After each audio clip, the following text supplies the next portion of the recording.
Canada's National Defence Minister at Canadian Forces Base Trenton Thursday announcing up to 150 troops, most from Edmonton and Kingston, will be headed to Poland just days from now to help with the flood of refugees pouring into the country from Ukraine.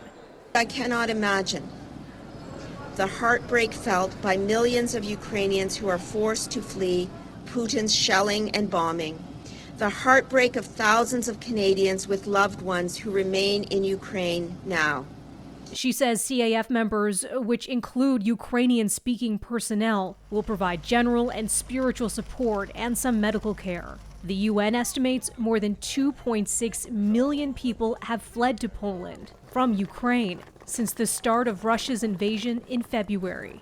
New threats out of Moscow Thursday. The deputy chairperson of Russia's Security Council says Russia would have to boost its defenses, including the deployment of nuclear weapons and hypersonic missiles in the Baltic, if Sweden and Finland join NATO.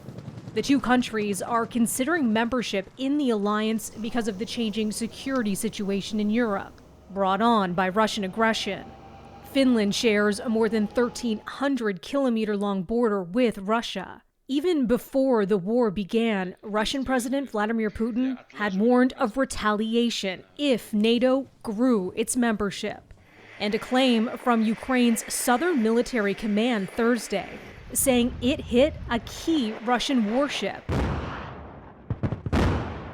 causing significant damage that's starting to sink the vessel. The anti-ship missile strike happened in the Black Sea region, this Ukrainian forces spokesperson says. Russia, though, says the ship was damaged by a fire, but that it's still afloat. The Pentagon telling CNN the U.S. is still working to find out what happened. We do assess that there was an explosion, at least one explosion on this cruiser, a fairly major one at that, that has caused extensive damage to the ship. We assess that the ship is able to make its own way, and it is doing that. It's heading more towards, now we think, the east. We think it's going to be putting in at probably Sevastopol for repairs.